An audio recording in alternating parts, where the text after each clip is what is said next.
করছি, শুকরিয়া আদায় করছি, কালেমাতুশ শুকর পেশ করছি যে আল্লাহ তাআলা আমাদিগকে কোরআনের মাহফিলে, তাফসীর মাহফিলে আসার বসার সুযোগ দিয়েছেন।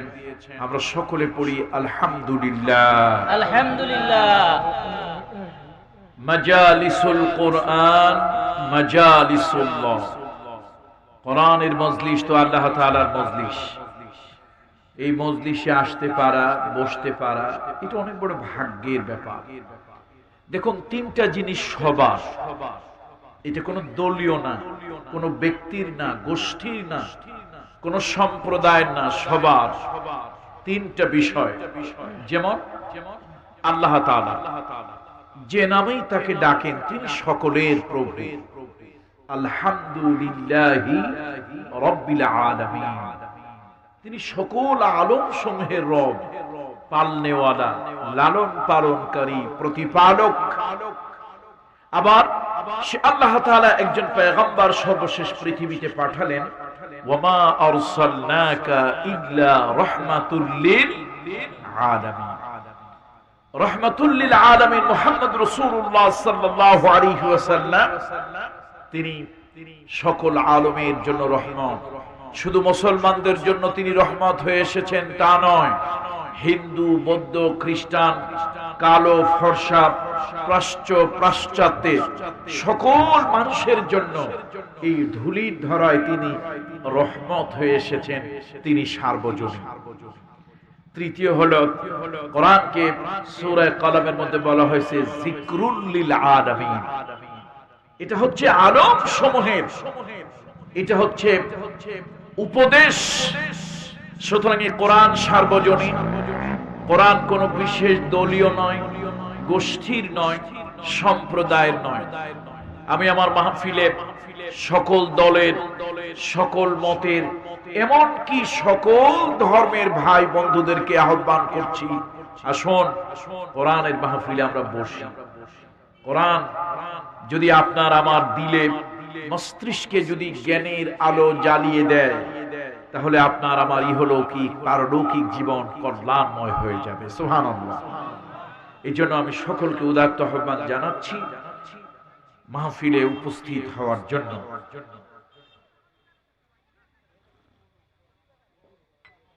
সুপ্রিয় উপস্থিতি, গত বছর আমি আপনাদের এখানে এসেছিলাম। আমার যতটুকু মনে পড়ে, কোরআন শরীফের খুব গুরুত্বপূর্ণ একটি আয়াতের উপরে আলোচনা করেছিলাম। ইন্নাল্লাহা আশতারা মিনাল মুমিনিনা আনফুসাহুম ওয়া আমওয়ালাহুম বিআন্না লাহুমুল জান্নাহ।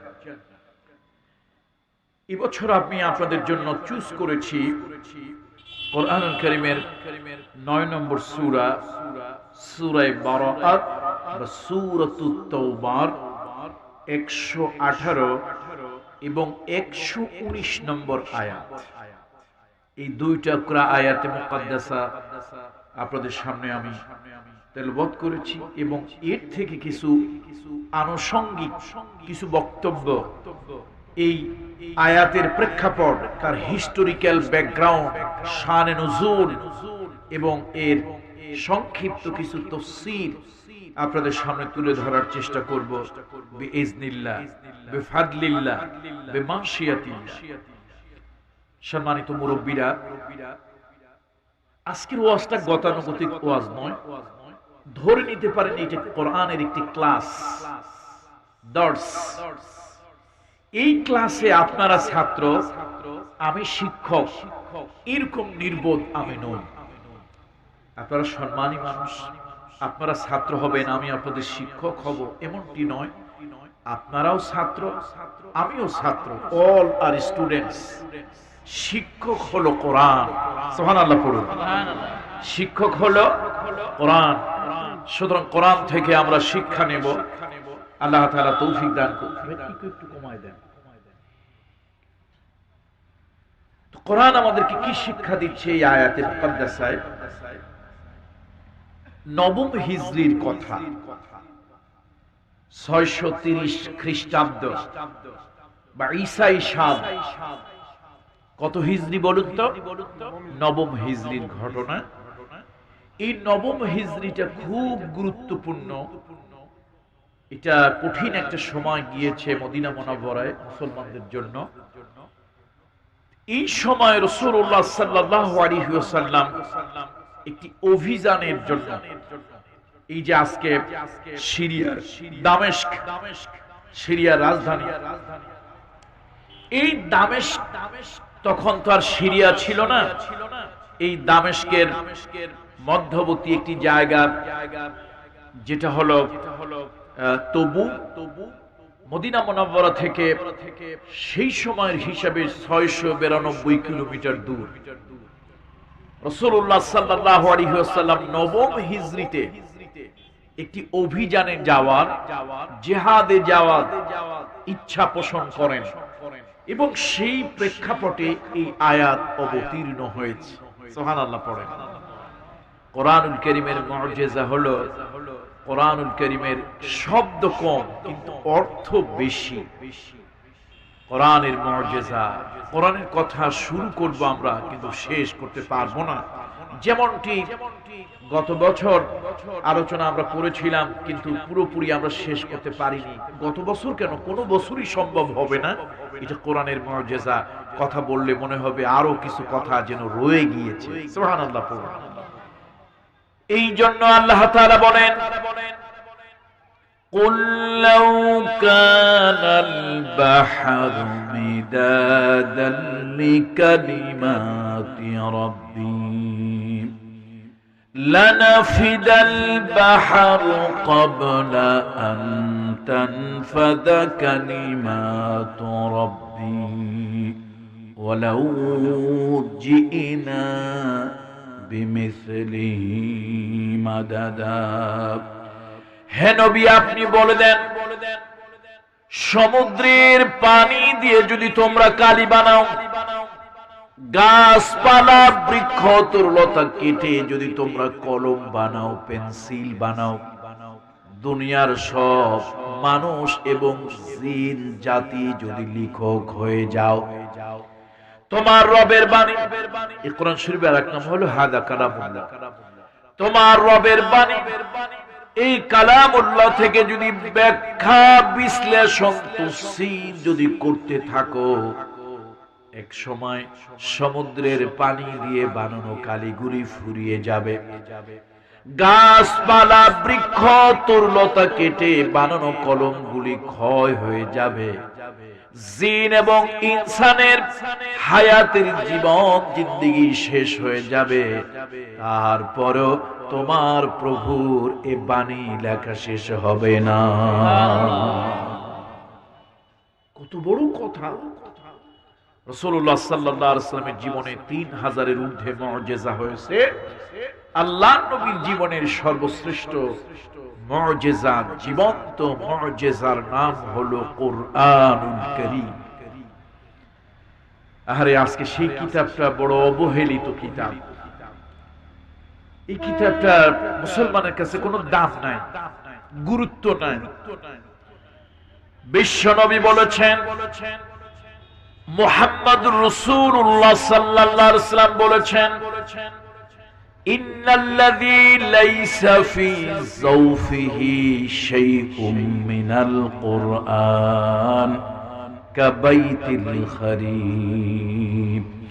বিশ্বনবী বলেছেন, মুহাম্মদুর রাসূলুল্লাহ সাল্লাল্লাহু আলাইহি ওয়াসাল্লাম বলেছেন, যেই দেহের মধ্যে কোরআন নাই সেই দেহটা হলো একটা বিরাট বাড়ি, একটা ছাড়া বাড়ি। যেরকম একটা ছাড়া বাড়িতে, বিরাট বাড়িতে, যে বাড়িতে কেউ বসবাস করে না, কোনো মানুষজন থাকে না, ওই বাড়ির মধ্যে যেরকম সাপ, বিচ্ছু, বিষাক্ত বিষধর প্রাণী ওই বাড়ির মধ্যে বসবাস করে, অনুরূপ ভাবে আল্লাহর নবী বলেছেন, মুহাম্মদ রাসূলুল্লাহ সাল্লাল্লাহু আলাইহি ওয়াসাল্লাম বলেছেন, যদি কোনো মানুষের কাছে কোরআন না থাকে, ওই যে মানুষ না থাকলে যে বাড়ি যেমন হয়, 50 বছর 100 বছর একটা বাড়ি, একটা বিল্ডিং, একটা ঘরের মধ্যে লোক থাকে না, ওর মধ্যে গিয়ে পাবেন সাপ পাবেন, বিচ্ছু পাবেন, ক্ষতিকর প্রাণী পাবেন, জীবাণু পাবেন, জীবন হননকারী প্রাণী পাবেন, এমনকি জিনেদের আড্ডাও তার মধ্যে হবে। অনুরূপ ভাবে আল্লাহ নবী বলেছেন, মুহাম্মদ রাসূলুল্লাহ সাল্লাল্লাহু আলাইহি ওয়াসাল্লাম বলেছেন, যেই দেহের মধ্যে কোরআন নাই ওই দেহটা জনমানবহীন বাড়ির মতো। যেই সমাজে কোরআন নাই জনমানবহীন বাড়ির মতো। যেই রাষ্ট্রে কোরআন নাই জনমানবহীন বাড়ির মতো। যেই অফিস আদালতে কোরআন নাই জনমানবহীন বাড়ির মতো। যেই কোর্ট কাছারিতে কোরআন নাই ওইটার অবস্থাও হলো জনমানবহীন বাড়ির মতো। ওর দ্বারা কোনো কল্যাণ নাই, বরং মানুষের জন্য ক্ষতি আছে। কত ঠিক কিনা বলুন? আহারে কোরআন, কি জুলুম তোমার উপরে আমরা করছি, কিয়ামতের দিন কি জবাব দেব তো আল্লাহর কাছে আমরা জানি না। কি জবাব আল্লাহ তাআলার কাছে দেব? দুনিয়ায় তো যুক্তি দিয়ে পার পাওয়া যায়, চাপার জোর থাকলে অনেক কিছু চাপা পিটাইয়া চলা যায়। কিয়ামতের দিন আল্লাহর আদালতে চাপার জোর চলবে? ওইখানে চাপার জোর চলবে না। اليوم نختم على أفواههم وتكلمنا أيديهم وتشهد أرجلهم। ওই দিন চাপার জোর চলবে না। আমি খুব চাপা দিয়ে বড় বড় গলায় কথা বলবো, লাউডলি শাউটিং করে কথা বলবো, চিৎকার দিয়ে কথা বলবো, ওইগুলো হবে না। ফেরেশতা দেখলে তো এমনি কাপড় চোপড় একেবারে গরম হয়ে যাবে, প্রস্রাব পায়খানা করে অবস্থা কাহিল হয়ে যাবে। সুতরাং আসুন আমরা জবাব তৈরি করি। জবাব তৈরি করি, কি জবাব আল্লাহ তাআলার কাছে দেব? আল্লাহ কোরআন আমাদের জীবন চলার সাথী বানিয়ে দাও, বলুন আল্লাহুম্মা আমিন। সম্মানিত মুরব্বীরা, মানুষের জীবনে প্রয়োজন অনুযায়ী কোরআন 23 বছরে এসেছে। রাসূলুল্লাহ নবুয়তির হায়াতে মানুষের যখন যেরকম প্রয়োজন হয়েছে সেই প্রয়োজন অনুযায়ী আল্লাহ তাআলা 23 বছরে 30 পারা কোরআন আল্লাহ তাআলা অবতীর্ণ করেছেন। আজকে আমরা বলতেছি 630 খ্রিস্টাব্দ, নবম হিজরি। সেই সময়টা মদিনায় গুরুত্বপূর্ণ একটি সময়, একটা গুরুত্বপূর্ণ সিদ্ধান্ত রাসূলুল্লাহ সাল্লাল্লাহু আলাইহি ওয়াসাল্লাম নিলেন। সেই প্রেক্ষাপটে ইমানদাররা দুই ভাগ হয়ে গেল। কয় ভাগ হয়ে গেল বলেন তো? মুসলমানেরা দুই ভাগ হয়ে গেল। এক দল হলো সাচ্চা মুসলমান, যারা জান মাল দিয়ে আল্লাহর জন্য, দ্বীনের জন্য, ইসলামের জন্য সামি'না ওয়া আতা'না। আর এক দল হলো ভেষধারী, লেবাসধারী, পোশাকধারী মুসলমান, যাদের উপর দিয়ে ফিটফাট, ভিতরে সদরঘাট, নাম হলো মুনাফিক। নাম কি? এই মুনাফিকেরা বিভিন্ন অজুহাত দিয়ে তারা রাসূলুল্লাহ সাল্লাল্লাহু আলাইহি ওয়াসাল্লামের রাস্তা থেকে দূরে সরে গেল। ভাইরা বলুন তো, আপনারা মানুষের কয় হাত? কয় হাত? হাত কয়টা? দুইটা। হ্যাঁ, কেউ কয় দুইটা, কেউ কয় তিনটা। আমি এরকম এক ইন্টারভিউতে পড়েছিলাম, আমার একজন জিজ্ঞেস করলো, খুব রাগী অফিসার, বড় একজন, উনি হচ্ছেন এডিশনাল সেক্রেটারি। উনি আমাকে বললেন, হুজুর আপনি তো দেশ দুনিয়ায় কথা বলেন, বলেন মানুষের হাত কয়টা? আমি তো চিন্তায় পড়ে গেলাম, এটা তো জানা একটা কমন কথা, মানুষের হাত দুইটা। তো আমারে প্রশ্ন করলো কারণটা কি, নিশ্চয়ের মধ্যে কোনো রহস্য আছে, মারেফাত আছে। পরে চিন্তা ভাবনা করে ভাবলাম যা হোক, জেল ফাঁস যা হয় হবে। বললাম হাত তিনটা। বললো আচ্ছা বলেন কেমনে তিনটা হইল? আমি বললাম ডান হাত, বাম হাত। আর মুনাফিকেরা সব কথার মাঝখানে ঢুকিয়ে দেয়, তার নাম অজুহাত। তার নাম কি? অজুহাত। মুনাফিক যদি মাহফিলের শ্রোতা হয় তাহলে একটা অজুহাত ঢুকায় দেবে, কয় ভাই বুঝে শুনে কথাবার্তা বলিয়েন। মুনাফিক যদি মাহফিল কমিটি হয় তাহলে হুজুর স্টেজে ওঠার আগেই বয়ান দিয়ে দেবে, পরিস্থিতি পরিবেশ ভালো না, বুঝে শুনে কথা বলিয়েন। মুনাফিক যদি মসজিদের মুসল্লি হয় তাহলে খতিবকে বলে, পরিস্থিতি ভালো না, বুঝে শুনে খুতবা দিয়েন। মুনাফিক যদি মসজিদ কমিটি হয় তাহলে ইমামের চাকরিটা পকেটে রেখে খুতবা দেওয়া লাগে। মুনাফিকের একটা না একটা অজুহাত থাকবেই। এটা এই যুগে না, রাসূলের যুগেও ছিল। আচ্ছা বলুন তো, মুহাম্মদ রাসূলুল্লাহ সাল্লাল্লাহু আলাইহি ওয়াসাল্লামের পিছনে আল্লাহর হাবিবের ইমামতিতে সালাত আদায় করে যাদের ঈমান পরিবর্তন হয় নাই, কামরুল ইসলাম সাইদের মতো পীর সাহেবের পিছনে নামাজ পড়ে তাদের ঈমান শুদ্ধ হবে? এরকম পীর 10টা বেটে ঔষধ বানাইয়া খাওয়াইলে ওদের চরিত্র পাল্টাবে না। কথা ঠিক কিনা জোরে বলেন? মুনাফিকের চরিত্র 10টা 20টা পীর বেটে খাওয়াইলেও, ঔষধ বানাইয়া খাওয়াইলে ওদের চরিত্র পাল্টাবে না। স্বয়ং বিশ্বনবী রাহমাতুল লিল আলামিনের পিছনে সালাত আদায় করে তার ইমামতিতে নামাজ পড়ে যাদের চরিত্র পাল্টায় নাই, এই যুগেও তাদের চরিত্র কিছু দিয়ে পাল্টানো সম্ভব নয়। কত হিজরির কথা বলছি? নবম হিজরি। কত খ্রিস্টাব্দ? 630 খ্রিস্টাব্দের কথা বলছি। খুব গুরুত্বপূর্ণ। অল্প সময় ক্লাস হবে, ক্লাসটা লম্বা হবে না, আপনাদের অস্থির হওয়ার কিছুই নাই। একটু মনে রাখতে হবে, একটু মনে রাখতে হবে, হৃদয় থেকে কথাগুলো খেয়াল রাখতে হবে। বন্ধুরা আমার, মুরব্বীরা আমার, 630 খ্রিস্টাব্দ হঠাৎ করে পরিবেশ যেন কেমন হয়ে গেল। প্রচন্ড গরম শুরু হলো, প্রচন্ড গরম পড়তে লাগলো। এই গরমের মধ্যে একটু দুর্ভিক্ষের ভাব দেখা দিল, অভাব, দুর্ভিক্ষের ভাব দেখা দিল। প্রচন্ড গরমের কারণে ছাগল, ভেড়া, বকরি, উট, দুম্বা গুলো অনেকটা দুর্বল হয়ে পড়ল। আবার গাছের খেজুর পরিপক্ক হয়ে গিয়েছে, অল্প দিনের মধ্যে পেকে যাবে, শুকিয়ে যাবে। আমাদের দেশে ধান আছে, গম আছে, অনেক ধরনের তরিতরকারি সবজি আছে, তাই খেয়ে আমরা জীবন ধারণ করি। আল্লাহ তাআলার মেহেরবানি, এগুলো খেয়ে আমরা জীবন ধারণ করি। কিন্তু আরবদের জন্য, তাদের জীবন বাঁচানোর জন্য আল্লাহর পক্ষ থেকে নির্ধারিত খাবার হলো গাছের খেজুর, আর হলো ভেড়া, বকরি, উট, দুম্বা, এগুলোর দুধ এবং গোশত।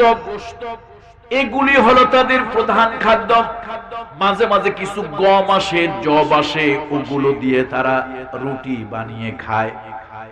মূল খাবার গাছের খেজুর আর হলো ভেড়া, বকরির দুধ আর গোশত। প্রচন্ড গরম শুরু হলো। এই গরমের মধ্যে ভেড়া, বকরি, ছাগল, দুম্বা গুলো অস্থির হয়ে গেল। অধিক গরমে এগুলো মরে যাওয়ার সম্ভাবনা। এমত অবস্থায় আল্লাহ নবী বললেন, ও আমার সাহাবীরা, আমি তোমাদেরকে ওই দামেস্কের পথে, সিরিয়ার পথে আমি তোমাদেরকে একটা জিহাদে পাঠাতে চাই। যাও তোমরা মদিনার অলিগলিতে জিহাদের আযান দিয়ে দাও। আমাদের দেশে যেরকম মাগরিবের ওয়াক্ত হলে মাগরিবের আযান দেয় মুয়াজ্জিন, হাইয়া আলাস সালাহ, হাইয়া আলাল ফালাহ, নামাজের জন্য, সালাতের জন্য আসো, কল্যাণের জন্য আসো, মুয়াজ্জিন বলে। আবার এশার ওয়াক্ত যখন হয়ে যায়, মুয়াজ্জিন আবার আযান দেয়, হাইয়া আলাস সালাহ, হাইয়া আলাল ফালাহ, সালাতের জন্য আসো, তোমাদের কল্যাণের জন্য আসো। নবীজির যুগে, আল্লাহর হাবিবের যুগে, রাসূলুল্লাহ যখন দ্বীনের জন্য, ইসলামের জন্য, সত্য প্রতিষ্ঠার জন্য আল্লাহ নবী যদি কখনো কোনো জায়গায় কোনো জিহাদের বাহিনী পাঠাতেন, তাহলে মদিনার অলিগলিতে সেই সময় আযান হতো, জিহাদের আযান। ওই যুগে তো আর পেপার পত্রিকা ছিল না, ওই যুগে রেডিও টেলিভিশন ছিল না, সুতরাং কি দিয়ে অ্যানাউন্স করবে, মাইকও ছিল না। সাহাবীরা যার যার মদিনার অলিগলিতে চলে যেতেন আর বলতেন, আল জিহাদ ফি সাবিলিল্লাহ আইয়ুহাল ইখওয়ান, আল জিহাদ ফি সাবিলিল্লাহ। এই এলান যখন অলি গলি দিয়া হাটে বাজারে হতো, লোকেরা ভাবতো রাসূলুল্লাহ সাল্লাল্লাহু আলাইহি ওয়াসাল্লাম কোন অভিযানে পাঠাবেন, জিহাদে পাঠাবেন। সাহাবীরা যার যার মসজিদে নববীতে জমা হতো, জড়ো হতো। নবম হিজরি, কঠিন সময়। রাসূলুল্লাহ সাল্লাল্লাহু আলাইহি ওয়াসাল্লাম ইলান দিলেন, যুদ্ধের ইলান দাও, আযান দাও। সাহাবীরা যার যার বাড়ি বাড়ি রাস্তাঘাটে গিয়ে ইলান দিলেন। লোকজন মসজিদে নববীতে জড়ো হতে লাগলো। আল্লাহর নবী সাহাবীদেরকে সামনে নিয়ে বলেন, ও আমার সাহাবারা, তোমরা জানো আমার দূতকে হত্যা করা হয়েছিল, আমি তার একটা উচিত জবাব আমি দিয়ে দেব। বন্ধুরা আমার, ইসলাম কখনো নিজের থেকে কার উপরে আক্রমণ করে নাই, আক্রমণ করার জন্য বলে নাই।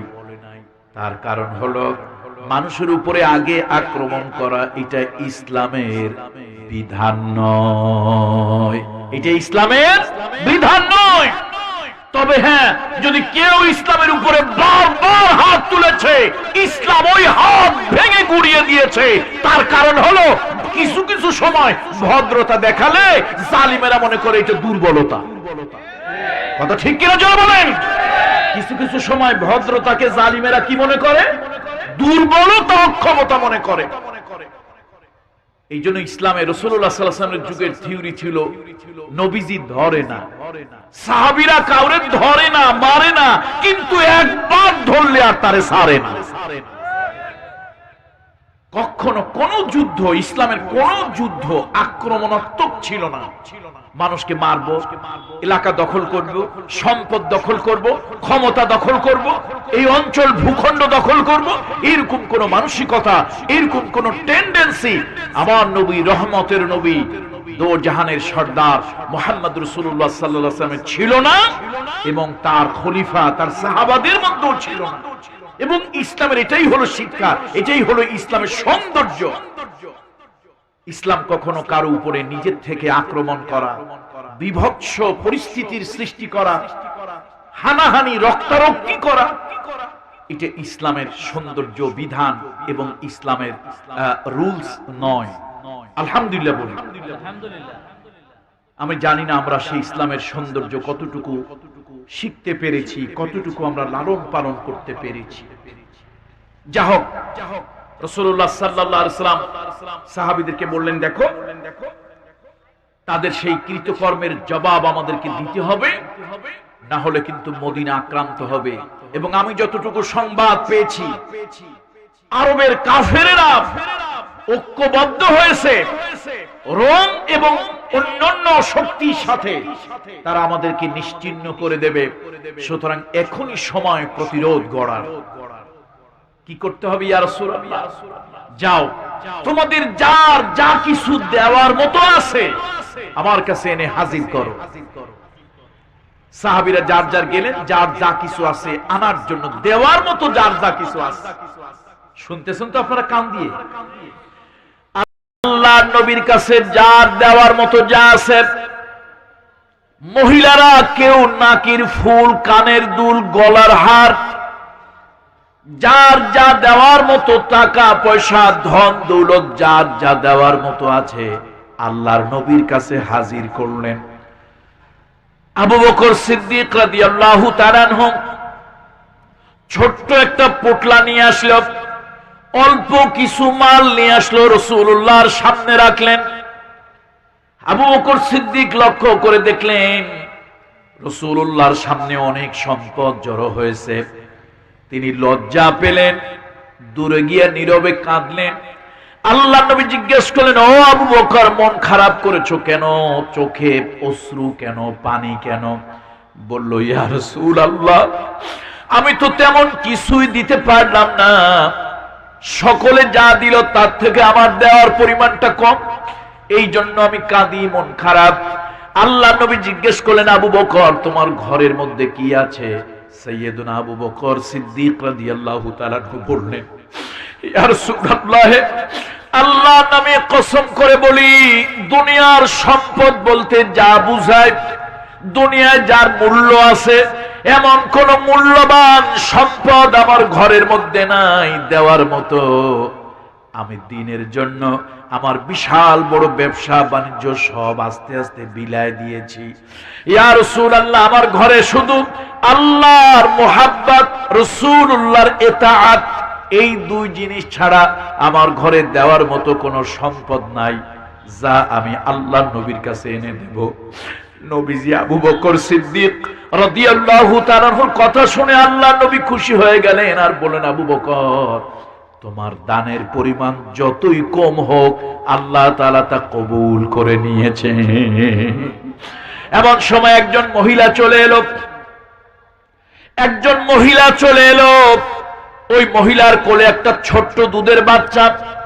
মহিলা ওই দুধের বাচ্চা রাসূলুল্লাহর কাছে হাজির করলো, ইয়া রাসূলুল্লাহ, আমার এই দুধের বাচ্চাটা আপনি গ্রহণ করুন।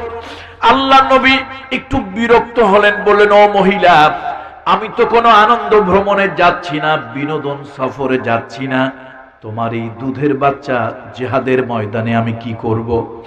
মহিলা কাঁদে আর বলে, ইয়া রাসূলুল্লাহ, ইয়া রাসূলুল্লাহ, ইয়া হাবিবাল্লাহ, আমার ইচ্ছা ছিল আল্লাহর হাবিব যখন জিহাদের ময়দানে যাবেন নবীজিকে একটা ঢাল কিনে দেব, তরবারি কিনে দেব। হুজুর, আমার স্বামী দ্বীনের জন্য শহীদ হয়ে গিয়েছেন, আমার সন্তান দ্বীনের জন্য শহীদ হয়ে গিয়েছেন। ইয়া রাসূলুল্লাহ, আমি অনেক চেষ্টা করেছিলাম একটা ঢাল কেনার, তরবারি কেনার, কিন্তু দেশে বড় অভাব, দেশে বড় দুর্ভিক্ষ, আমি অনেক চেষ্টা করে একটা ঢাল তরবারি কিনতে পারি নাই। ইয়া রাসূলুল্লাহ, ইয়া হাবিবাল্লাহ, অর্ধাহারে অনাহারে কোনো মতে আমার দিন কাটে। হুজুর, আমি মনে মনে নিয়াত করেছি নবীজিকে ঢাল দিতে পারলাম না, তরবারি দিতে পারলাম না, জিহাদের ময়দানে আল্লাহর নবীর হেফাজতের জন্য আমার এই দুধের বাচ্চাটা আমি ফি সাবিলিল্লাহ দিয়ে দেব। যখন কোন কাফের বেদী রাসূলুল্লাহর দিকে বল্লম ছুঁড়ে মারবে, আমার সন্তান বল্লম চালাতে জানবে না, কিন্তু নবীজির সামনে যদি আমার এই দুধের বাচ্চাটাকে ধরা হয়, আমার বাচ্চার গায়ে বল্লম লাগবে, নবীজির গায়ে লাগবে না। আমার সন্তান তীর চালাতে পারবে না, কিন্তু কেউ যদি আমার রহমতের নবীর দিকে তীর নিক্ষেপ করে, আমার সন্তানটা যদি তীরের সামনে ধরা হয়, আমার সন্তানটাকে যদি তীরের সামনে ধরা হয়, আমার সন্তানটা ফরফর হয়ে যাবে, নবীজির গায়ে কোনো তীরের আসর লাগবে না। ইয়া রাসূলুল্লাহ, যদি কেউ আমার রহমতের নবীর দিকে তরবারির আঘাত করে, আমি তো ঢাল কিনে দিতে পারলাম না, আমার সন্তানটা তরবারিও চালাতে জানে না, আমার সন্তানকে ওই তরবারির সামনে যদি ধরা হয়, আমার সন্তান টুকরা টুকরা হয়ে যাবে, ছিন্ন ভিন্ন হয়ে যাবে। যাক, আমার কোনো আফসোস নাই, কিন্তু আমার সন্তানের বিনিময় হলো নবীজি অক্ষত থাকবে। আল্লাহর নবী, রহমতের নবী চোখের পাশে রাখতে পারলেন না। রাসূলুল্লাহ বলেন, ও মহিলা, আল্লাহ এত নির্দয় নিষ্ঠুর নয়, রহমতের নবী এত নির্দয় নিষ্ঠুর নয়, তুমি দিতে চেয়েছো, আল্লাহ তাআলা তোমার দান কবুল করেছেন, তুমি তোমার সন্তান নিয়ে চলে যাও। বন্ধুরা আমার, রাসূলুল্লাহ বললেন, আমি আগামীকাল রওনা হব, প্রত্যুষে তোমরা যার যার বাড়ি গিয়ে বিদায় আদায় নিয়ে রওনা হও, অমুক মঞ্জিলে গিয়ে আমরা রাত্রি আমরা বিশ্রাম করব, একত্রিত হব, জমা হব। সকলে রওনা হলেন, কিন্তু সমস্যা হলো মুসলমান নামধারী, লেবাসধারী, ভেষধারী 80টা মুনাফিক। কে কে? 80টা মুনাফিক বাড়ি বাড়ি গিয়া মানুষকে বলতে লাগলো, এটা কেমন কথা, মুহাম্মদ সাল্লাল্লাহু আলাইহি ওয়াসাল্লামের কি বুদ্ধি জ্ঞান নাই? নাউযুবিল্লাহ বলবেন আপনারা? আস্তাগফিরুল্লাহিল আযীম, আস্তাগফিরুল্লাহিল আযীম, আস্তাগফিরুল্লাহিল আযীম। নবীজির নাকি বুদ্ধি নাই, জ্ঞান নাই। কেমন বেয়াদব এই ভেষধারী মুসলমানগুলি, কত বড় খারাপ! বাড়ি বাড়ি গিয়ে বলতেছে, মিয়া রাসূলের কি বুদ্ধি জ্ঞান নাই? গাছের খেজুর পরিপক্ক হয়ে গিয়েছে, এখন পাকবে, তারপরে শুকাবে, সারা বছরের খাবার খেজুর গাছে। যেই গরম পড়েছে, উট, দুম্বা, বকরি, ভেড়াগুলো যদি ঠিক মতো পানি খাওয়ানো না হয়, মাঠে চড়ানো না হয়, ওগুলো তো মরে যাবে, কি খেয়ে বাঁচবো? একটা যুদ্ধের একটা তো সময় আছে, অভিযানে একটা সময় হইল। নানান ধরনের অজুহাত দিতে লাগলো। 80টা মুনাফিক গেল না, বাকি সকলে গেল, কিন্তু দুর্ভাগ্য 3 জন সাচ্চা ইমানদার বদরি সাহাবী তিনজন লোক এই মুনাফিকদের পালায় পড়ে মনটা কেমন কেমন হয়ে গেল। তারা সিদ্ধান্ত নিল সকালে না, তারা বিকেলে যাবে। একজন হলেন কাব ইবনে মালিক রাদিয়াল্লাহু তাআলা আনহু, একজন হলেন মুরারা ইবনে রবিয়া রাদিয়াল্লাহু তাআলা আনহু, আরেকজন হলেন হিলাল ইবনে উমাইয়া রাদিয়াল্লাহু তাআলা আনহু। খুব ভালো মানুষ, দামি মানুষ, জলিল কদরের সাহাবী, উঁচু দরজার সাহাবী। উঁচু দরজা কেন? রাসূলুল্লাহ সাল্লাল্লাহু আলাইহি ওয়াসাল্লামের সাহাবীরা সকলেই মর্যাদাশীল, কিন্তু তার মধ্যেও বদরের যুদ্ধে যারা অংশগ্রহণ করেছেন তাদেরকে ইসলামের ইতিহাসে বদরি সাহাবী বলা হয়, এবং অন্যান্য সাহাবীদের তুলনায় তাদের মর্যাদা সবথেকে বেশি। আল্লাহু আকবার বলুন। এর মধ্যে আবার আরো কথা আছে। নবীজি হিজরত করে মদিনায় আসার পূর্বে মক্কায় 3টা শপথ হয়েছিল। এর নাম হলো বায়আতে আকাবা। আকাবার বায়আত। আমরা দেখেন না মানুষের কাছে মুরিদ হই, এমন পীরের কাছে মুরিদ হইছে, আহারে পীরও নামাজ পড়ে না, মুরিদও নামাজ পড়ে না। এমন পীরের কাছে মুরিদ হইছে, পিসাত্তর বাপের কথা দাদার কথা বলেই সময় পায় না, কোরআনের কথা বলবে কখন? আর আমরা তো কোরআন হাদিসের কথা বলেই সময় পাই না, বাপের কথা দাদার কথা কখন বলবো? কোরআন হাদিসে এত কথা, এগুলো বলেই তো সময় নাই।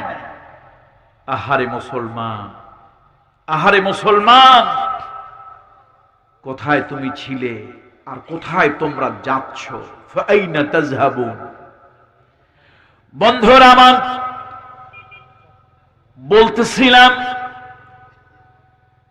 রাসূলুল্লাহ সাল্লাল্লাহু আলাইহি ওয়াসাল্লামের 3জন সাহাবা খুব উঁচু মানের, খুব উঁচু মর্যাদার সাহাবী। এরা ওই যে বায়আতে আকাবা, আকাবার যে শপথ হয়েছিল তাতে অংশ নিয়েছিলেন। অর্থাৎ রাসূলুল্লাহ সাল্লাল্লাহু আলাইহি ওয়াসাল্লাম মদিনা মুনাওয়ারায় হিজরত করে আসার আগে মিনায় যেখানে জমরায় পাথর মারা হয়, শয়তানকে যেখানে পাথর মারা হয়, স্টোনিং করা হয়, ওই জায়গায় সৌদি সরকার অনেক কিছু ভেঙে ফেলেছে, কিন্তু একটি জায়গায় এখনো তারা হাত দিতে সাহস করে নাই। কাঁটাতার দিয়ে বেড়া দিয়ে ঘেরাও করে রেখেছে। বিশাল অঞ্চল ডিনামাইট পাথর দিয়ে ভেঙে কোটি কোটি টাকার স্থাপনা তারা ভেঙে ফেলেছে, কিন্তু ওইটার মধ্যে হাত দিতে সাহস পায় নাই। জায়গাটা হলো ওই জায়গা যেখানে নবীজির কাছে ওই ইয়াসরিবের লোকেরা গোপনে আল্লাহ নবীর কাছে বায়াত হয়েছিল। সুবহানাল্লাহ। যখন হিজরতের আগের কথা বলতেছি, কোন সময়ের কথা ভাই একটু বলুন তো? হিজরতের আগের কথা। আর এখানে আমরা এখন কথা বলতেছি হিজরতের কত সালের কথা? নবম হিজরির কথা। নবম এটা এখন যা বলতেছি এটা হলো হিজরতের আগের কথা। 3টা মাস আরবদের কাছে খুব সম্মানী। একটি হলো জুলকাদা, একটা হচ্ছে জিলহজ্জা, আর একটা হচ্ছে মুহররম। এই 3 মাস খুব সম্মানী মাস। বিভিন্ন জায়গা থেকে লোকজন আসে ওই ইব্রাহিম আলাইহিস সালাম ইসমাঈলের কাবা বানানো কাবা তওয়াফ করার জন্য, সাফা মারওয়া সাই করার জন্য, জমজম কূপের পানি খাওয়ার জন্য। একটা বাড়তি বেহুদা কাজ তারা করত। লাত, মানাত, উজ্জা, হুবুল নামের কিছু মূর্তি দেবতা ভাস্কর্য ছিল, তার সামনে গিয়ে তারা কোরবানি দিত, বলি দিত, অর্ঘ্য নিবেদন করত, মাথা নিচু করে দাঁড়িয়ে থাকতো, মনোবাসনা পূর্ণ হওয়ার জন্য বিভিন্ন কিছু জিনিস চাইতো। এই করতো অকাম। এখন মক্কার লোকেরা দেখলো হজের মৌসুম শুরু হয়ে যাচ্ছে। জুলকাদা, জুলহজ্জা আর কি মুহররম, এই 3 মাসে তো বিভিন্ন জায়গা থেকে লোকজন আসবে। এখন মুহাম্মদ সাল্লাল্লাহু আলাইহি ওয়াসাল্লামের যা সুন্দর চরিত্র, যা চেহারা, যা কথাবার্তা, তার কোরআন যে সুন্দর বাণী, এগুলো যদি বাহিরের লোকজন টের পায় তাহলে কিন্তু ইসলাম আর মক্কায় থাকবে না, ইসলাম বাহির দেশে চলে যাবে। তো কি করা যায়? যে কোনো ভাবে হোক ইসলামকে আটকাতে হবে। কি করতে হবে একটু বলুন দয়া করে আপনারা। ইসলামকে আটকাতে হবে কি দিয়ে? বেড়া দিয়ে আটকাবে না, এটা একটা কৌশল, এটা একটা কৌশল। কৌশলটা কি? অপপ্রচার করবে, মিথ্যা প্রচার করবে, নবীজির নামে, ইসলামের নামে এমন মিথ্যা, ডাহা মিথ্যা, আজগাই মিথ্যা, ঠাঠা পড়া মিথ্যা কথা বলবে যাতে নবীজির নাম শুনলে লোকেরা ভয়তে তার কাছে না আসে। এখন ওই জাবালে আবু কুবাইসের পাদদেশে, সাফা পাহাড়ের পাশে, মারোয়া পাহাড়ের পাশে, জাবালে কাবার পাশে, জাবালে ওমরের পাশে 4-5জন লোক দাঁড়িয়ে আছে। বিদেশ থেকে তো লোকজন দলে দলে আসতেছে হজের মৌসুম, এই 3 মাস শুধু আসা যাওয়া হবে। লোকেরা জিজ্ঞেস করে, মিন আইনা আনতুম, এই তোমরা কোথা থেকে আসছো? বলে মিনাল ইয়ামান, মিনাল ইয়াসরিব, আমরা ইয়ামান থেকে আসছি, ইয়াসরিব থেকে আসছি। ভাই শোনো, তোমরা বিদেশি মানুষ, আমরা হইলাম এই মক্কার মুতাওয়াল্লি, খানায় কাবার মুতাওয়াল্লি। শোনো, তোমাদের কাছে একটা সতর্ক বাণী, তোমরা সব জায়গায় যাবে, সব ইবাদত বন্দেগী করবে, কিন্তু একটা জায়গায় ভুলেও যাবে না।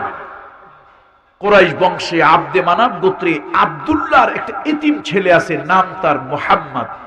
কলিজা থেকে মুহাব্বত ভক্তি নিয়ে পড়েন সাল্লাল্লাহু আলাইহি ওয়াসাল্লাম। বলছে খবরদার এই লোকটার কাছে যাবে না, লোকটা বদ্ধ পাগল।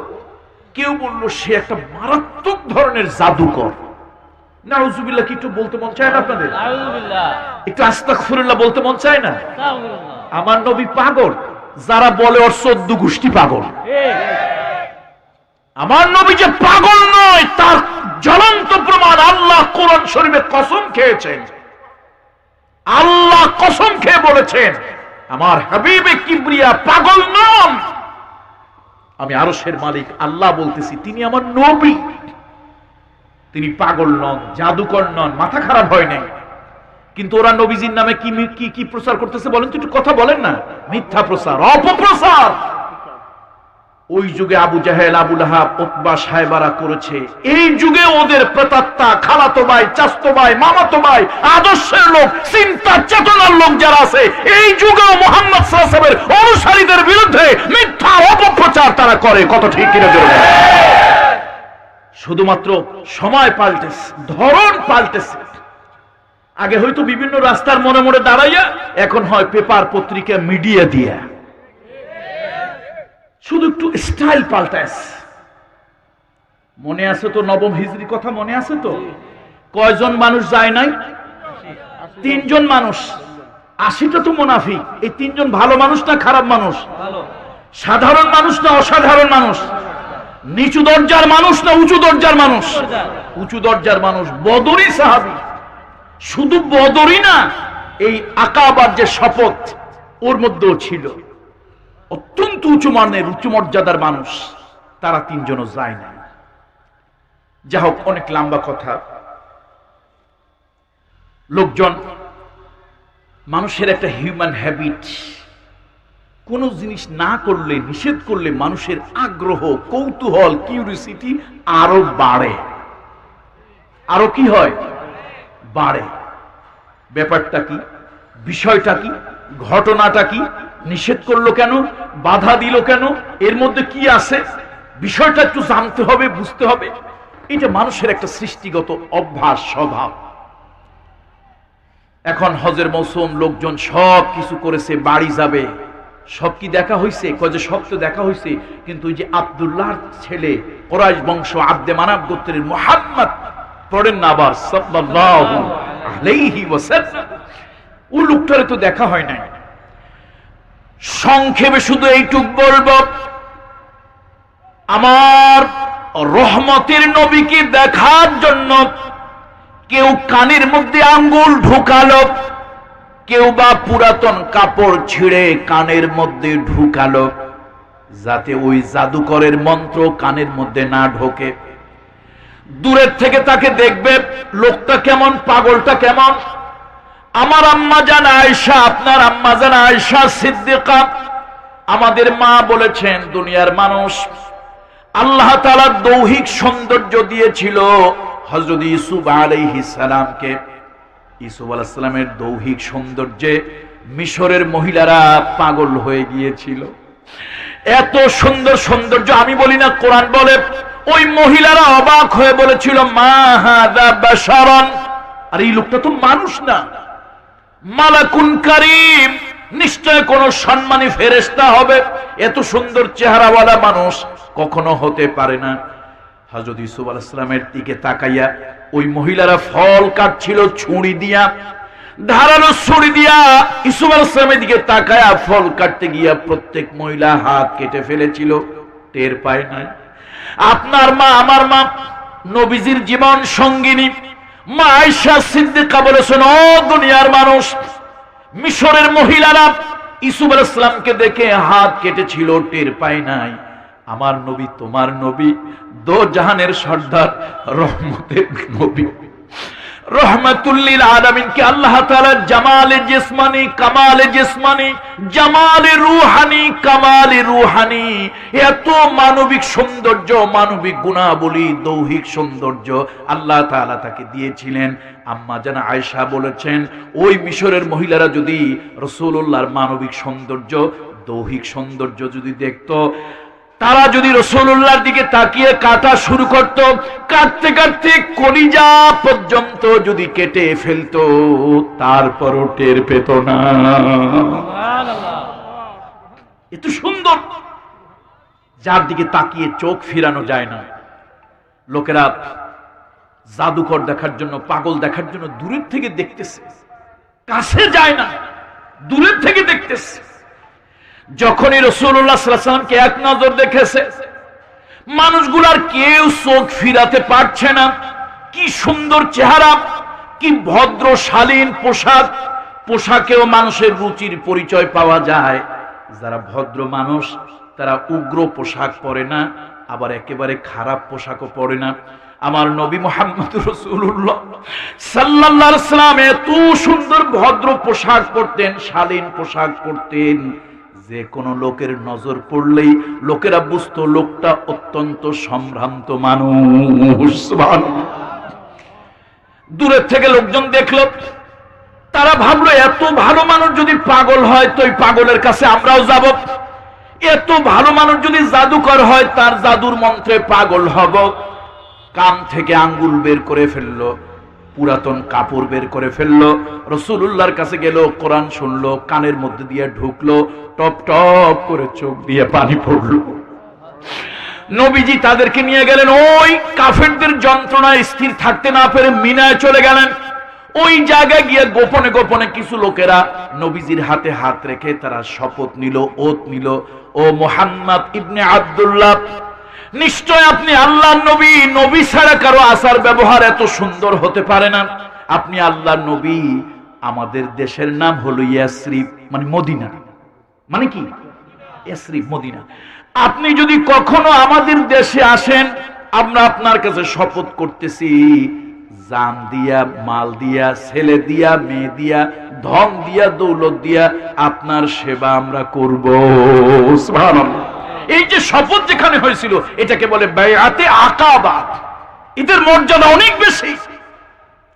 তাহলে কয়জন সাহাবী?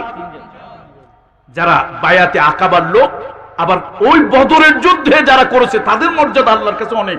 বদরি লোক সবাই গেল, মুনাফিকেরা মানুষের মধ্যে ঘুম ঢুকাইলো, উল্টা সিধা বুঝাইলো। এই মুনাফিকদের তালে পড়ে কয়জন ভালো মানুষ যায় নাই? 3 জন। খুব দামি মানুষ, কিন্তু তারা চিন্তা করলো বিকেলে যাব। বিকেলে আবার একটু 4-5 মুনাফিকের সাথে একটু দেখা হয়েছে, একটু কথাবার্তা বলছেন, মন ঘুরে গেছে। আগামীকালকে সকালে যাব।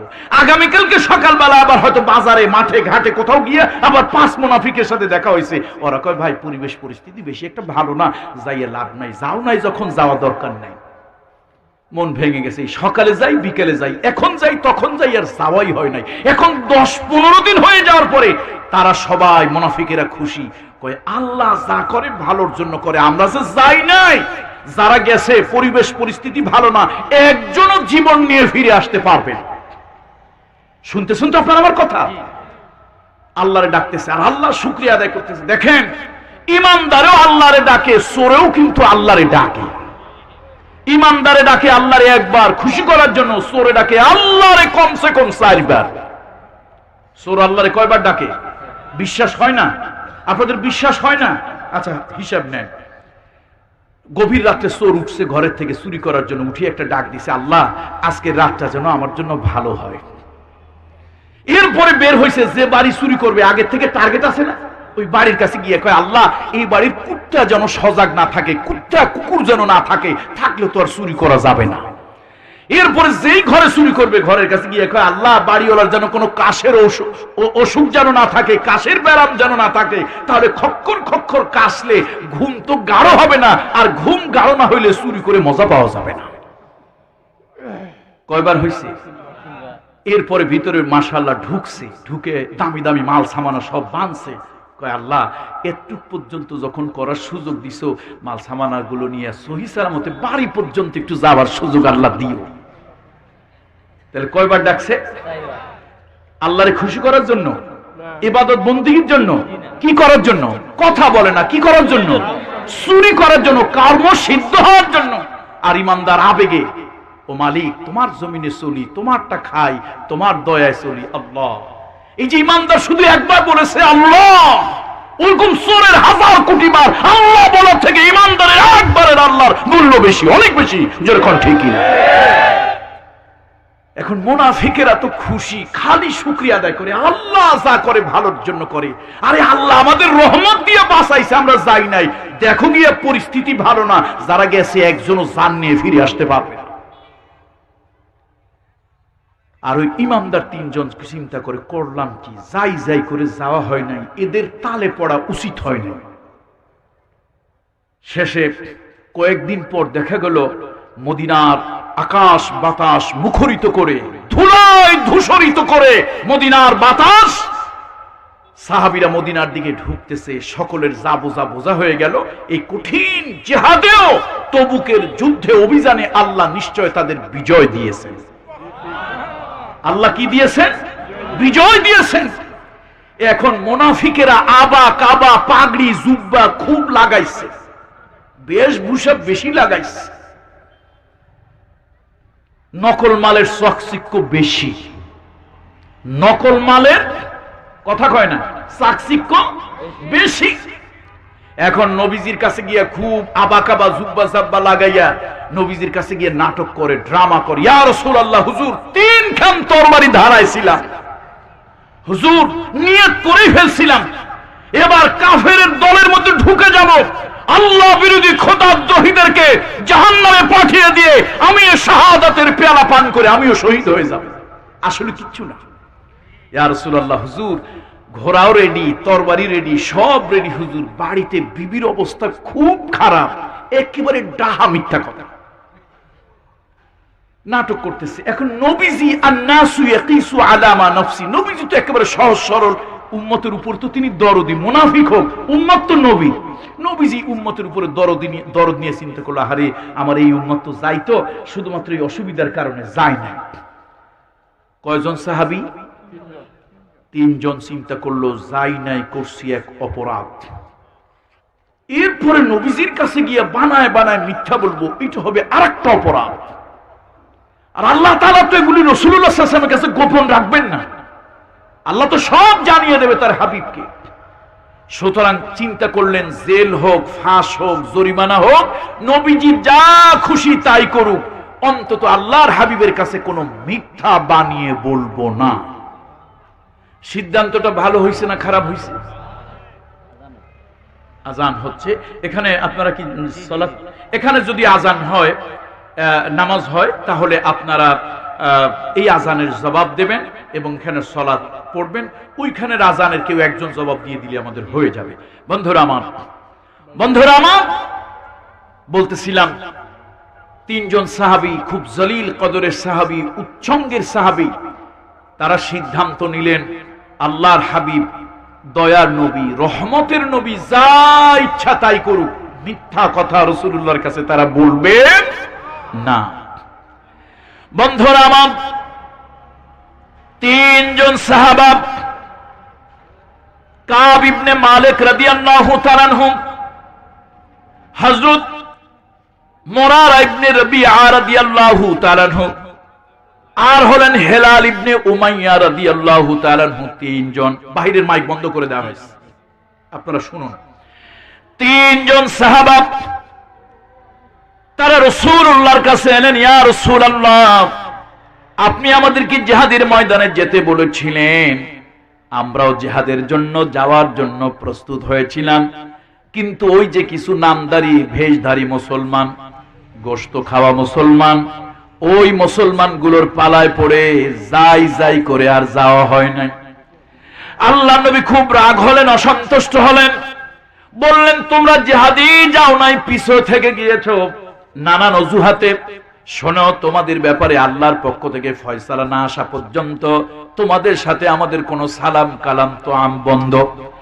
এমনকি তোমাদের বিবিরা তোমাদের সাথে একসাথে থাকবে না। তার কারণ হলো, তোমরা যদি ইমাম থেকে খারেজ হয়ে যাও, তোমাদের বিবি তালাক হয়ে যাবে।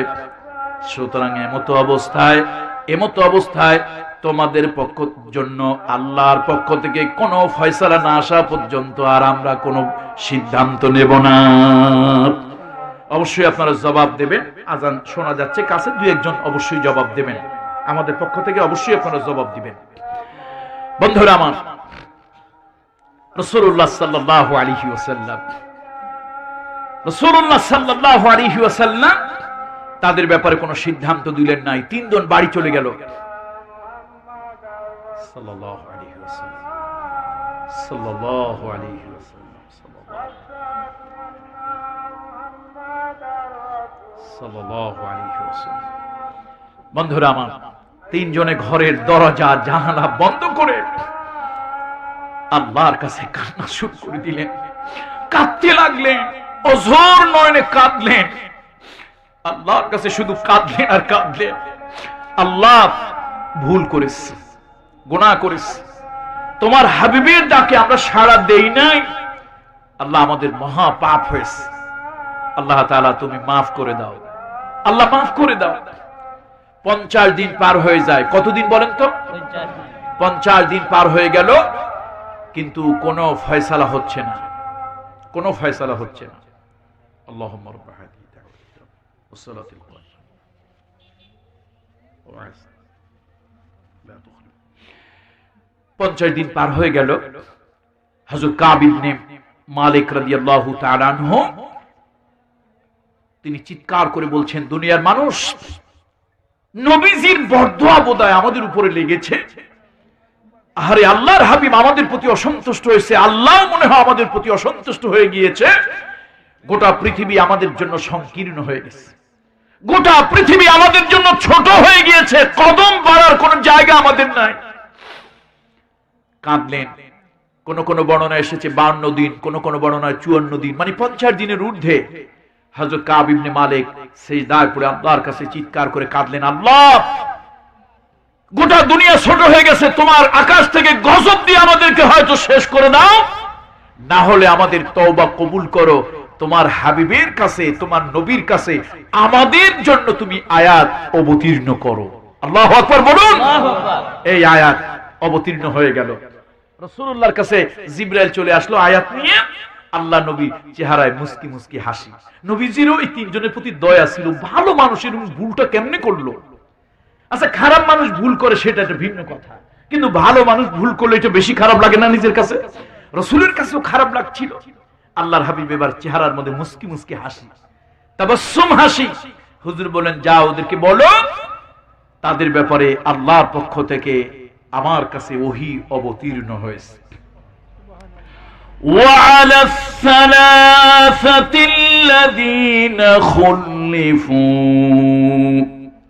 ওই তিনজন, সালাসা তিনজন, ওই তিনজনের ব্যাপারে খুল্লিফু, যারা পিছনে থেকে গিয়েছিল, মুনাফিকদের সাথী যারা পিছনে থেকে গিয়েছিল, যায় নাই, আর মুনাফিকদের পালায় পড়ে যাই যাই করে আর যাওয়া হয় নাই।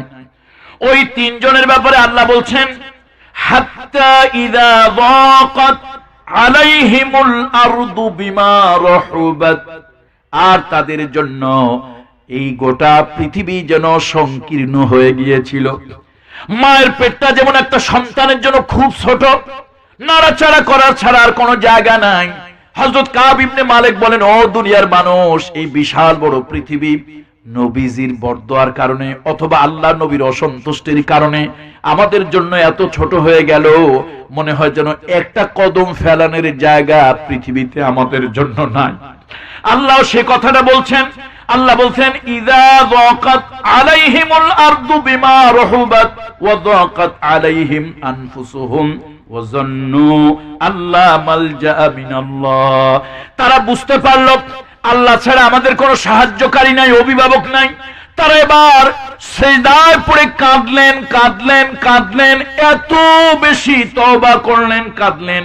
সুম্মা তাবা আলাইহিম লিয়াতুবু ইন্নাল্লাহা হুয়াত তাওয়াবুর রহিম। তারা এত কাঁদলেন, এত তওবা করলেন, আল্লাহ তাআলা তাদের তওবা কবুল করে নিলেন। আলহামদুলিল্লাহ বলেন। আল্লাহ তাদের তওবা কবুল করে নিলেন। ও বন্ধুরা, যুবকেরা, গুনাহ যত বড় করো না কেন রে বান্দা, তোমার গুনাহ যদি তোমার মাথা পর্যন্ত হয়, আল্লাহর রহমত হলো তোমার ঘরের ছাদ চাল পর্যন্ত। তোমার গুনাহ যদি তোমার ঘরের ছাদ চাল পর্যন্ত হয়, আল্লাহর রহমত হলো পাহাড়ের চূড়া পর্যন্ত। তোমার গুনাহ যদি পাহাড়ের চূড়া পর্যন্ত হয়, আমার আল্লাহর রহমত হলো মেঘমালা পর্যন্ত। তোমার গুনাহ যদি মেঘমালা পর্যন্ত হয়, আমার আল্লাহ তাআলার রহমত হলো আকাশ পর্যন্ত। লা তাকনাতু মির রাহমাতিল্লাহ ইন্নাল্লাহা ইয়াগফিরুয যুনুবা জামিআ।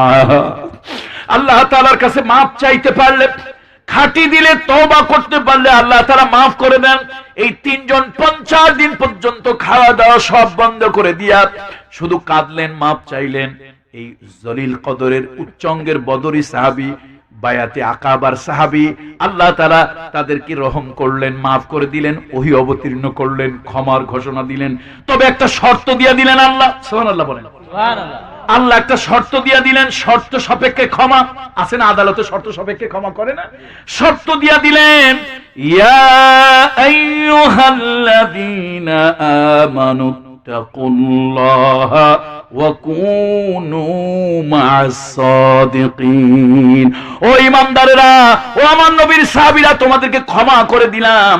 তবে একটা কথা শোনো, এই মুনাফিকদের সাথে যদি থাকো, এরকম বরকতপূর্ণ কাজে তোমরা যাও নাই, অজুহাত দিয়েছো, এই মুনাফিকদের সাথে যদি থাকো, ভবিষ্যতেও ভালো কাজে কোনো না কোনো অজুহাত দিয়ে তোমরা যাবে না। খবরদার, মুনাফিকদের সঙ্গ ত্যাগ করো। ওয়া কুনু মা'আস সাদিকিন, সাদিকিনদের সঙ্গী হও। আমার মুরব্বীরা আমাদের সমাজে বদরের যুদ্ধে আল্লাহর দ্বীনের পক্ষে দাঁড়িয়েছিলেন 313 জন, কিন্তু আজকে পৃথিবীতে 150 কোটি মুসলমান অন্যায়ের বিরুদ্ধে দাঁড়াতে পারে না। আমার হাবিবে পাক, হাবিবে কিবরিয়ার অসম্মানের বিরুদ্ধে দাঁড়াতে পারে না, সত্যের পক্ষে দাঁড়াতে পারে না, কোরআনের পক্ষে দাঁড়াতে পারে না। 150 কোটি মুসলমান, তার কারণ হলো এ মুসলমান খোলসে মুসলমান আছে, এ মুসলমান লেবাজে মুসলমান আছে, এ মুসলমান সূরাতে মুসলমান আছে, কিন্তু সিরাতে মুনাফিক, চরিত্রে মুনাফিক হয়ে গেছে। বন্ধুরা আমার,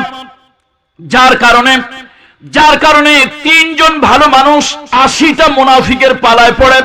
তারা যেরকম ভালো কাজ করতে পারে নাই, বরকতপূর্ণ কাজ করতে পারে নাই, সওয়াবের কাজ করতে পারে নাই, আল্লাহকে রাজি খুশি করার কাজ করতে পারে নাই। আজকেও অনেক ভালো ভালো মুসলমান আমাদের সমাজে আছে, অনেক আমলি মুসলমান আমাদের সমাজে আছে। ওই ভেষধারী, লেবাসধারী মুসলমান নামধারী মুনাফিকদের পালায় পড়ে থাকার কারণে কয় যে পরিস্থিতি বেশি ভালো না, বুঝে শুনে কথা বলিও। পরিস্থিতি ভালো না, বুঝে শুনে চলিও। বিপদ আছে যেখানে, আমরা নাই সেখানে। কত ঠিক কিনা জোরে বলেন। বন্ধুরা, সাহাবীরা কোন সময় গিয়েছিল? নবম হিজরি ছিল কঠিন সময়, সুসময় বন্ধু বটে অনেকেই হয়, অসময় হায় হায় কেউ কারো নয়। সুদিনে বন্ধুর অভাব নাই, দুর্দিনে ইসলামের পক্ষে যারা থাকে, কঠিন দিনে ইসলামের পক্ষে যারা ভূমিকা নেয়, জীবন বাজি রেখে আল্লাহর কোরআনের পক্ষে, নবী মুহাম্মদ রাসূলুল্লাহ সাল্লাল্লাহু আলাইহি ওয়াসাল্লামের পক্ষে যারা কথা বলে, ভূমিকা নেয়, ওরাই হলো আসল মুসলমান। ওই তিনজন অপরাধ করেও আল্লাহর কাছে মর্যাদা পেলেন। আর ওই 80টা ভেষধারী মুসলমান, ওরা সত্য থেকে মানুষকে বিচ্যুত করে রেখেছে, নিজেরাও থেকেছে।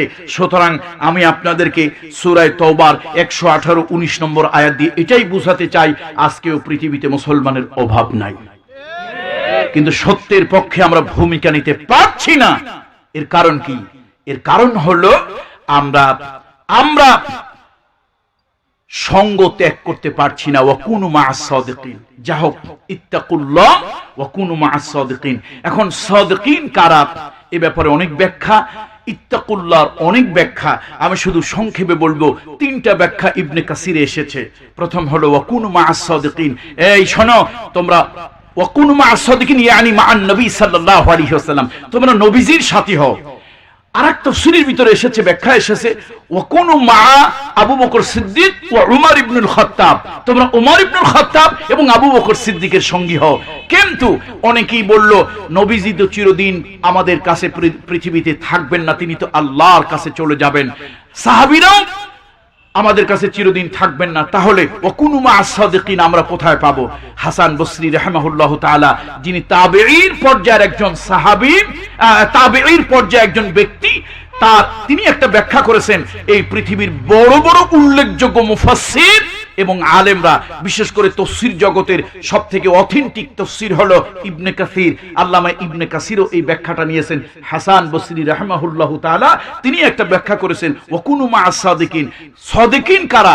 তিনি বলেছেন যারা নাকি পরকালমুখী চিন্তা ভাবনা নিয়ে, দুনিয়াকে নয়, তাদের সব কিছু আখিরাতকে প্রাধান্য দিয়ে আখিরাতমুখী চিন্তা চেতনা নিয়ে যারা কাজ করে, তোমরা তাদের সঙ্গী হও। তাহলে ও মুসলমান, তোমার ব্যবসা বাণিজ্য হবে আখিরাতমুখী চিন্তা চেতনায়, তোমার বিয়ে শাদী হবে আখিরাতমুখী চিন্তা চেতনায়, তোমার অর্থনীতি হবে আখিরাতমুখী চিন্তা চেতনায়। ও মুসলমান, তুমি পাকিস্তানি চিন্তা চেতনায় উদ্বুদ্ধ হতে পারো না, তুমি ইন্ডিয়ার চিন্তা চেতনায় উদ্বুদ্ধ হতে পারো না, তুমি মস্কো পিকিং এর চিন্তা চেতনায় উদ্বুদ্ধ হতে পারো না, কার্ল মার্কস লেনিনের চিন্তায় চেতনায় উদ্বুদ্ধ হতে পারো না। তুমি মুসলমান, তোমার চিন্তা চেতনায় উদ্বুদ্ধ হতে হবে আখিরাত, পরকাল। তোমার টার্গেট, তোমার এইম, তোমার গোল হলো আখিরাত। আখিরাত যদি তোমার বরবাদ হয়ে যায়, সব তোমার বরবাদ। কথা ঠিক কিনা বলুন?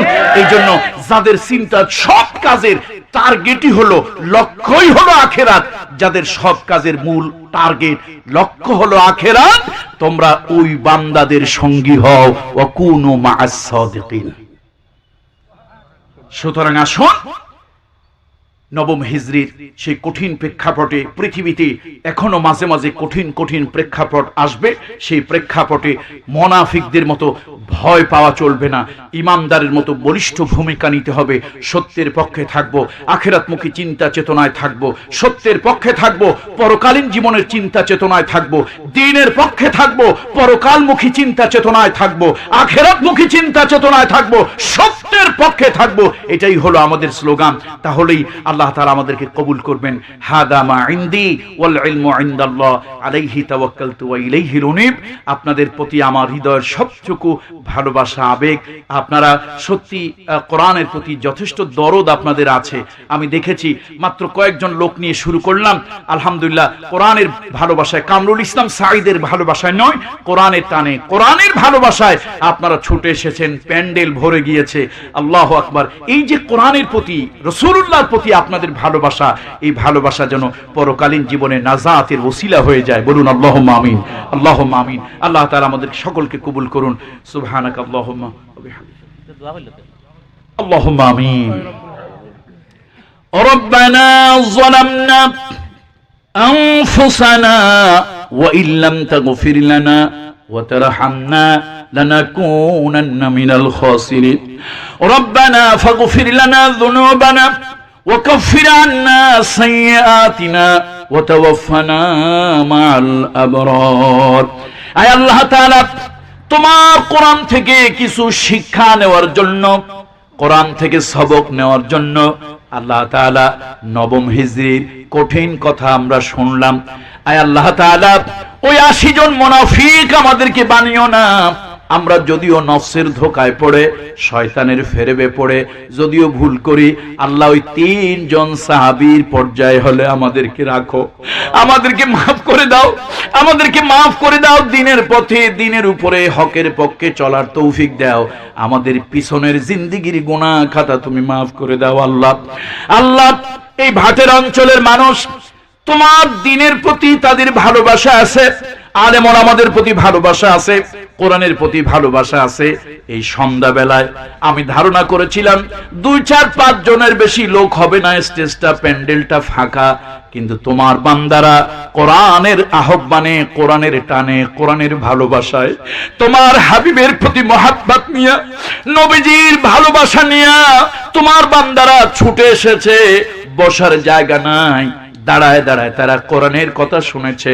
আল্লাহ তাআলা এই মানুষগুলোকে তুমি কবুল করে নাও, দ্বীনের জন্য, কোরআনের জন্য কবুল করে নাও আল্লাহ। তোমার হাবিবের ভালোবাসায়, আখিরাতের ভয়ে যাদের চোখ দিয়ে 2 ফোঁটা পানি অশ্রু যাদের নির্গত হলো, জাহান্নামের আগুন তাদের জন্য হারাম করে দাও রব্বুল আলামিন। এই মাহফিলের আয়োজন যারা করলেন, মাহফিল করার জন্য যারা এলেন, মাহফিল শোনার জন্য যারা এসেছেন, কিয়ামতের দিন কঠিন মুসিবতের সময় আজকের মাহফিল আমাদের 3 শ্রেণীর লোকের জন্য নাজাতের ওসিলা বানিয়ে দিও রব্বুল আলামিন। চতুর্দিকে যত মুর্দাগান শুয়ে আছে, আহারে কবরের জীবন বড় মুসিবতের জীবন। এই দুনিয়ায় 1000 মাইল দূরের খবর পাওয়া যায়, কিন্তু মাত্র 1.5 হাত 2.5 হাত মাটির নিচে আলমে বরজক কবর, ওই কবর দেশের কোনো খবর পাওয়া যায় না। আমাদের আপনজনেরা কোন হালাতে কি অবস্থা আছে জানি না। আল্লাহ তোমার কাছে ফরিয়াদ করি, আমাদের আপনজনদের কবরে আযাব থাকলে মাফ করে দাও। আব্বা আম্মা যাদের আছে, আব্বা আম্মার খিদমত করার তৌফিক দাও। যুবকদেরকে 5 ওয়াক্ত নামাজ পড়ার তৌফিক দাও, আব্বা আম্মার খিদমত করার তৌফিক দাও। এই এলাকার যত মানুষ প্রবাসে বিদেশে আছে, আল্লাহ তোমার রহমতের চাদর দিয়া তাদেরকে ঘিরে রাখো আল্লাহ। কোন করোনা দুর্যোগে তাদেরকে দিও না, কষ্ট দিও না, ফেলো না আল্লাহ। তাদেরকে রহমত দিও, বরকত দিও। তোমার রহমত বরকতে দিয়া আবার সহি সালামতে তাদেরকে দেশে ফিরাইয়া আনিও। সুবহান রাব্বিকা রাব্বিল ইজ্জাতি আম্মা ইয়াসিফুন ওয়া সালামুন আলাল মুরসালিন ওয়ালহামদুলিল্লাহি রাব্বিল আলামিন।